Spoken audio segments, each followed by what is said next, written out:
नमस्कार दोस्तों। मार्गशीर्ष मास में माता सीता की पूजा और उनकी कथा सुनने की परंपरा को सीता नित्यनेम कहा जाता है। इस कथा का उद्देश्य माता सीता के धैर्य, पवित्रता और आदर्श जीवन से प्रेरणा लेना है। ऐसा माना जाता है कि इस कथा को श्रद्धा से सुनने से घर में शांति, सुख, समृद्धि और वैवाहिक जीवन में सौहार्द बढ़ता है। तो चलिए शुरुआत करते हैं।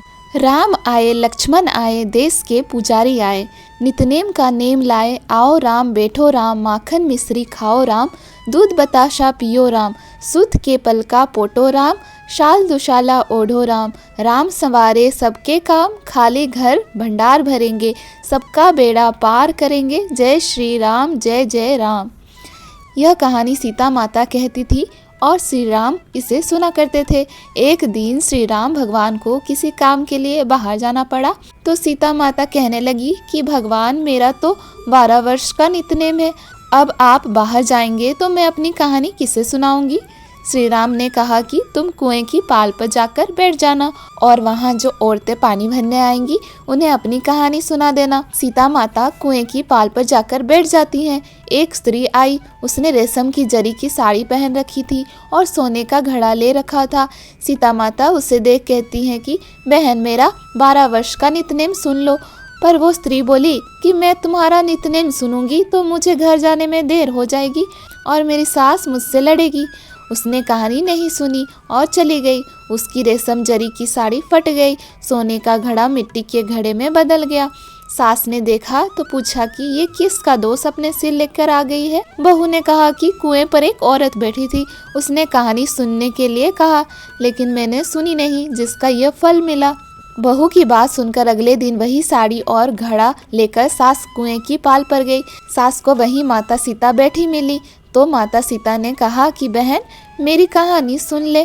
सास बोली कि एक बार छोड़, मैं तो 4 बार कहानी सुन लूंगी। सीता माता ने कहानी सुनाई। राम आए, लक्ष्मण आए, देश के पुजारी आए, नितनेम का नेम लाए, आओ राम बैठो राम, तपी रसोई जियो राम, माखन मिश्री खाओ राम, दूध बताशा पियो राम, सूत के पलका मोठो राम, शाल दुशाला पोठो राम, शाल दुशाला ओढ़ो राम, जब बोलूं जब राम ही राम, राम सवारे सबके काम, खाली घर भंडार भरेंगे, सबका बेड़ा पार करेंगे, श्री राम जय जय राम। सास बोली कि बहन, कहानी तो बहुत अच्छी लगी। कहानी सुनकर सास घर चली गई और उसकी साड़ी फिर से रेशम जरी की बन गई, मिट्टी का घड़ा फिर से सोने का घड़े में बदल गया। बहू कहने लगी, सासू माँ, आपने ये सब कैसे किया। सास ने कहा कि बहू, तू दोष लेके आई थी और मैं दोष उतार कर आई हूँ। बहू ने फिर पूछा कि वो कुएं वाली स्त्री कौन है।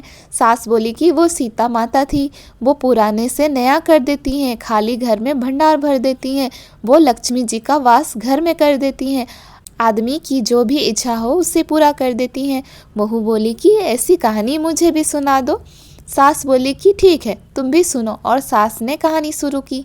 राम आए, लक्ष्मण आए, देश के पुजारी आए, नितनेम का नेम लाए, आओ राम बैठो राम, तपी रसोई जियो राम, माखन मिश्री खाओ राम, दूध बताशा पियो राम, सूत के पलका मोठो राम, शाल दुशाला पोठो राम, शाल दुशाला ओढ़ो राम, जब बोलूं जब राम ही राम, राम सवारे सबके काम, खाली घर भंडार भरेंगे, सबका बेड़ा पार करेंगे, श्री राम जय जय राम।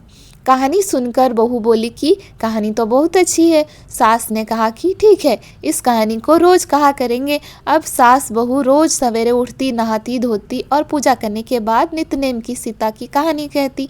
एक दिन उनके यहाँ एक पड़ोस की औरत आई और बोली कि बहन, जरा सी आँच देना। वो बोली कि आँच तो अभी हमने जलाई ही नहीं। पड़ोसन ने कहा कि तुम सुबह 4 बजे से उठकर क्या कर रही हो। फिर उन्होंने कहा कि सुबह उठकर हम पूजा करते हैं, फिर सीता माता की नित्यनेम की कहानी कहते हैं। पड़ोसन ने उनकी बात सुनकर फिर कहा कि सीता माता की कहानी कहने से तुम्हें क्या मिला। वो बोली कि इनकी कहानी कहने से घर में भंडार भर जाते हैं, सारे काम सिद्ध होते हैं, मन की इच्छा भी पूरी होती है। पड़ोसन कहती है कि बहन, ऐसी कहानी तो मुझे भी सुना दो। फिर वो बोली कि ठीक है, तुम भी यह कहानी सुन लो।